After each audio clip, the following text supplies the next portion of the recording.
नमस्कार, मेरा नाम है पीयूष और आप देख रहे हैं द पॉलिटिक्स मैन।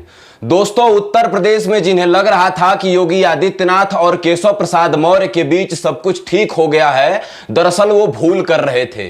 भूल वो इसलिए कर रहे थे क्योंकि केशव प्रसाद मौर्य और योगी आदित्यनाथ में सब कुछ ठीक हुआ नहीं है। ये सब कुछ ठीक हुआ नहीं है इसलिए मैं कह रहा हूं क्योंकि हर दिन केशव प्रसाद मौर्य नया कांड कर दे रहे हैं। अब वो नया कांड क्या कर रहे हैं वो तो मैं बताऊंगा ही, लेकिन उससे पहले आप जानते हैं कि द पॉलिटिक्स मैन जो आपका अपना चैनल है, लगातार केशव प्रसाद मौर्य और योगी आदित्यनाथ के बीच जो गुटबंदी, जो लड़ाई चल रही है, उसके बारे में आप तक जानकारी पहुंचा रहा है। तो आज केशव प्रसाद मौर्य ने एक बड़ा बयान दिया है योगी आदित्यनाथ के खिलाफ। हालांकि डायरेक्ट नाम नहीं लिया है, लेकिन वो जो बयान दिया है केशव प्रसाद मौर्य ने, सीधा सीधा इशारा योगी आदित्यनाथ की ओर था। आप जानते हैं कि पिछले दिनों केशव प्रसाद मौर्य ने कैसे योगी आदित्यनाथ के मंत्रालय की बैठक लेकर के सबको चौंका दिया था। जिस मंत्रालय की बैठक केशव प्रसाद मौर्य ले रहे थे, उस मंत्रालय की बैठक योगी आदित्यनाथ को लेनी चाहिए थी। तो केशव प्रसाद मौर्य लगातार जब से दिल्ली के मुख्यमंत्री परिषद के बैठक से लौटे हैं, तब भी वो मान नहीं रहे हैं। यह माना जा रहा था कि उस बैठक के बाद उत्तर प्रदेश में सब कुछ सामान्य हो जाएगा, लेकिन सामान्य कुछ हुआ नहीं है। अब केशव प्रसाद मौर्य ने क्या नया कांड कर दिया है, उसके बारे में मैं आपको बताने आया हूं। आप जानते हैं कि गोरखपुर में सुबह ही एक खबर आई कि पंडित हरिशंकर तिवारी की एक प्रतिमा लग रही थी उनके गांव में। उनके विधानसभा, जो चिल्लू पार विधानसभा है, उसी विधानसभा में उनकी एक प्रतिमा लगनी थी। प्रशासन, जो गोरखपुर का प्रशासन है, वो गया जेसीबी लेकर के और उस प्रतिमा को उखाड़ के फेंक दिया।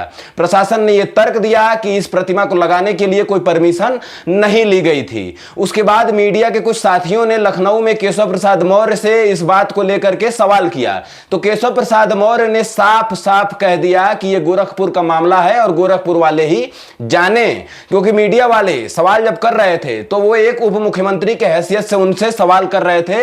वो सिर्फ कुछ जिलों के, कुछ क्षेत्रों के उप मुख्यमंत्री नहीं है। गोरखपुर के मामले पर उनको जवाब देना चाहिए था, लेकिन उन्होंने साफ साफ कह दिया कि भैया ये गोरखपुर का मामला है, यानी योगी आदित्यनाथ का मामला है और योगी आदित्यनाथ ही जाने, गोरखपुर वाले ही जाने। गोरखपुर वालों की जब वो बात कर रहे हैं तो सीधा सीधा है कि वो योगी आदित्यनाथ की बात कर रहे हैं। तो केशव प्रसाद मौर्य ने ऐसा बयान क्यों दे डाला? केशव प्रसाद मौर्य जो लग रहा था कि सब कुछ ठीक हो गया है योगी और केशव प्रसाद मौर्य में, वो सब कुछ ठीक नहीं हुआ है। क्योंकि केशव प्रसाद मौर्य का यह बयान साफ साफ योगी आदित्यनाथ से किनारा करना है कि भैया ये मामला योगी आदित्यनाथ का और योगी आदित्यनाथ ही इस पर जवाब देंगे, हमारा कुछ वास्ता नहीं है ना योगी आदित्यनाथ से ना गोरखपुर से। तो केशव प्रसाद मौर्य ने यह बयान देकर के पूरे राजनीतिक जगत को, पूरे मीडिया जगत को चौंकाया है। चौंकाया इसलिए भी है कि आप जानते हैं कि जो लड़ाई योगी आदित्यनाथ और केशव प्रसाद मौर्य के बीच चल रही है, वो कोई सामान्य लड़ाई नहीं चल रही है। वो लड़ाई योगी आदित्यनाथ को कुर्सी से बेदखल करने की चल रही है। लगातार कयास लगाए जा रहे थे कि योगी आदित्यनाथ को अब जैसे ही मौका मिलेगा केशव प्रसाद मौर्य कुर्सी से हटा देंगे, लेकिन ऐसा अभी तक होता नजर नहीं आ रहा है। क्योंकि योगी आदित्यनाथ के पीछे आरएसएस खड़ा है और आरएसएस का जो बैकअप है, उस बैकअप के सामने केशव प्रसाद मौर्य, ब्रजेश पाठक, भूपेंद्र चौधरी, मोदी, शाह, नड्डा, सारे लोग धाराशायी हो गए हैं। तो केशव प्रसाद मौर्य ने क्या बोला है वो वीडियो तो मैं आपको सुनवाऊंगा ही, लेकिन उससे पहले लोग इस पर प्रतिक्रिया दे रहे हैं, क्या बोल रहे हैं उसके बारे में भी आप जानिए, क्योंकि लोगों की प्रतिक्रिया भी आप तक पहुंचनी चाहिए। केशव प्रसाद मौर्य की वीडियो लगाते हुए महिमा यादव हैं, समाजवादी पार्टी, उनका हैंडल है सिंह किंग एसपी करके, उन्होंने लिखा है कि हरिशंकर तिवारी की मूर्ति का चबूतरा तोड़े जाने पर डीसीएम यानी डिप्टी सीएम केशव प्रसाद मौर्य का जवाब, गोरखपुर वाले जाने यार, ये सरकार का मामला नहीं है, कोई तो फांस मौर्य जी के चुभी हुई है जो उत्तर प्रदेश भाजपा के परेशानी है। मतलब महिमा यादव ने जो लिखा है वो ठीक बात लिखा है कि केशव प्रसाद मौर्य के और योगी आदित्यनाथ के बीच कुछ तो वैसा अभी भी चल रहा है, इसीलिए केशव प्रसाद मौर्य बोल दे रहे हैं कि ये गोरखपुर का मामला है, गोरखपुर वाले जाने। पहले आप केशव प्रसाद मौर्य का वो वीडियो भी सुन लीजिए। गोरखपुर में हरिशंकर तिवारी जी की प्रतिमा लगने के लिए चबूतरा बन रहा था, कल प्रशासन, ये गोरखपुर वाले जाने यार, ये सरकार का मामला नहीं। तो ये केशव प्रसाद मौर्य हैं, प्रदेश के डिप्टी सीएम हैं, पूरे प्रदेश के डिप्टी सीएम हैं। ऐसा नहीं है कि ये गोरखपुर के डिप्टी सीएम नहीं है। इन्होंने साफ साफ कह दिया कि भैया ये गोरखपुर का मामला है, गोरखपुर वाले ही जानेंगे।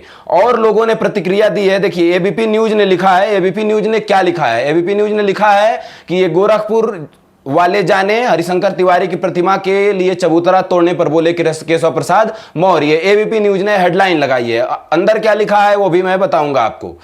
उत्तर प्रदेश स्थित गोरखपुर में स्वर्गीय हरिशंकर तिवारी की प्रतिमा के लिए बन रहे चबूतरे को तोड़े जाने के मामले में राज्य के डिप्टी सीएम केशव प्रसाद मौर्य ने प्रतिक्रिया दी। लखनऊ में पत्रकारों ने उनसे सवाल किया तो उन्होंने कहा, ये गोरखपुर वाले जाने यार, ये सरकार का मामला नहीं है। इस मामले में समाजवादी पार्टी के चीफ अखिलेश यादव, सपा नेता भीष्म शंकर तिवारी, अन्य पार्टी के जो नेता हैं, उत्तर प्रदेश के जो नेता हैं, उन्होंने प्रतिक्रिया दी है। इस बात को एबीपी न्यूज ने लिखा है। तो केशव प्रसाद मौर्य ने ऐसा क्यों बोला है? क्योंकि यह माना जा रहा था कि केशव प्रसाद मौर्य और योगी आदित्यनाथ, ब्रजेश पाठक और भूपेंद्र चौधरी के बीच बात बन गई है, लेकिन वो बात बनी नहीं है। अगर बात बनी होती तो केशव प्रसाद मौर्य ऐसा नहीं कहते कि गोरखपुर वाले जाने यार।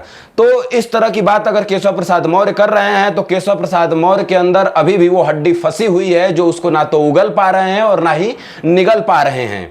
क्या लिखा है एक और यूजर ने, विशाल ज्योति करके एक यूजर है, उन्होंने लिखा है कि गोरखपुर वाले जाने यार, ये सरकार का मामला नहीं है। वही बात जो है, जो महिमा यादव ने लिखा है, वही ये विशाल ने भी लिखा है।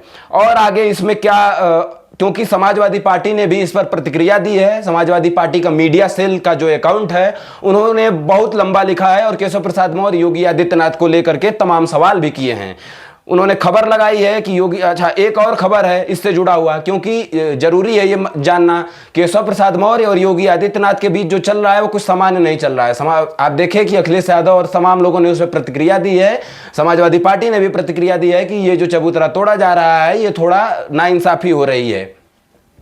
समाजवादी पार्टी ने एक और मामले पर लेकर के ट्वीट किया है, क्योंकि यह मामला भी इससे जुड़ा हुआ है। एक बैठक हुई लखनऊ में उस बैठक में बीजेपी के लोग शामिल थे, बीजेपी के दोनों डिप्टी सीएम, प्रदेश अध्यक्ष और योगी आदित्यनाथ। उस बैठक के अंदर से एक बात निकल करके आई कि जो 2027 में चुनाव होने वाला है उसमें यह माना जा रहा था कि बीजेपी की स्थिति जो है बहुत अच्छी हो सकती है, लेकिन वो अच्छी दिख नहीं रही है, क्योंकि बीजेपी ये स्वयं मान रही है कि उसकी स्थिति अच्छी नहीं है। क्या आया है उस बैठक से निकल करके, उस खबर को पहले जान लीजिए। क्या लिखा है इसमें कि योगी बोले, आज चुनाव हो तो सपा भाजपा बराबर आएंगी, हम दोनों 185 सीटें जीतेंगे, 27 में जीत के लिए करनी होगी मेहनत। अब प्रदेश के मुख्यमंत्री योगी आदित्यनाथ ने अगर यह बात बोली है कि सपा और भाजपा बराबर सीटों पर 2027 में इस समय खड़ी है, अगर इस समय चुनाव हो जाए तो 185 सीट भाजपा और 185 सीट सपा जीत सकती है, हमें सरकार बनाने के लिए मेहनत करनी होगी।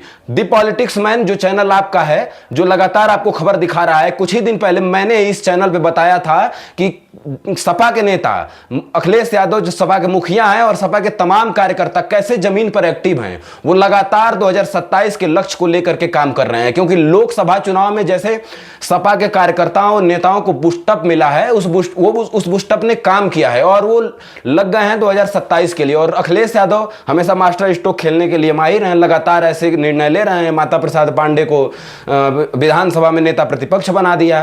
तो तमाम वो जो वो हैं वो अखिलेश यादव लगा रहे हैं, तमाम मेहनत कर रहे हैं, तमाम तरीकों से वो सरकार में आने की कोशिश कर रहे हैं। और इसका भय बीजेपी के अंदर चला गया, और बीजेपी के अंदर अगर भय नहीं गया होता तो ये बात निकल करके सामने नहीं आती। तो इस खबर को लगा करके समाजवादी पार्टी मीडिया सेल के अकाउंट ने क्या लिखा है, देखिए। उन्होंने लिखा है कि दरअसल सीएम योगी भी स्वीकार कर चुके हैं कि आगामी चुनाव में भाजपा हारने वाली है। सही बात है, योगी आदित्यनाथ खुद कह रहे हैं कि 185 सीटें दोनों पार्टियां जीत सकती हैं। सीएम योगी को पता चल चुका है कि उनकी और भाजपा की चलाचली की बेला आ गई है। सीएम योगी बराबर की बात इसलिए कह रहे हैं जिससे विधायकों और कार्यकर्ताओं के टूटे मनोबल कुछ खड़े हो सके और कम से कम कुछ मुकाबला हो जाए। लेकिन सीएम योगी को यह पता नहीं कि चुनाव आने दीजिए, भाजपा हवा की तरह उड़ जाएगी, क्योंकि जनता भाजपा के खिलाफ वोट देने के लिए तैयार बैठी है और चुनाव का इंतजार कर रही है जनता। अगर आज चुनाव हो तो भाजपा की जमानत जब्त हो जाएगी, भाजपा प्रत्याशियों के लिए जमानत बचाना मुश्किल पड़ेगा, नहीं चाहिए भाजपा हैशटैग के साथ समाजवादी पार्टी मीडिया सेल के अकाउंट ने यह लिख दिया है और साफ साफ बता दिया है कि योगी आदित्यनाथ को यह पता चल गया है कि 2027 में भाजपा की जमानत जब्त होने वाली है। इसीलिए वो कार्यकर्ताओं के मनोबल को बढ़ाने के लिए ऐसा बयान दे रहे हैं कि दोनों पार्टियां सेम सीटों पर 185 सीटों पर खड़ी हैं। तो उत्तर प्रदेश में जो ये सब कुछ चल रहा है, केशव प्रसाद मौर्य और योगी आदित्यनाथ, क्योंकि चुनाव धीरे धीरे नजदीक आ रहा है, 24 चल रहा है, 27 में चुनाव हो जाएंगे। तो केशव प्रसाद मौर्य और योगी आदित्यनाथ के बीच ये सब कुछ चल रहा है, उसके बारे में आप क्या सोचते हैं?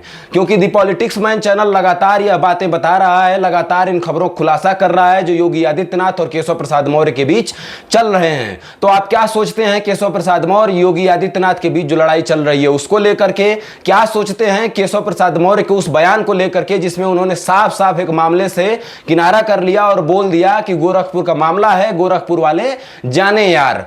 तो इस तरह की बातों को लेकर के आप क्या सोचते हैं? समाजवादी पार्टी ने जो ये ट्वीट किया है उसके बारे में क्या सोचते हैं? योगी आदित्यनाथ का जो बयान आया है कि दोनों पार्टियां 185 सीटों पर खड़ी हैं, उसको लेकर के क्या सोचते हैं? हमारे वीडियो के कमेंट बॉक्स में जरूर बताएं और इस वीडियो को शेयर करें, चैनल को सब्सक्राइब करें और वीडियो को लाइक करके कमेंट करें कि आप क्या सोचते हैं। बहुत बहुत धन्यवाद।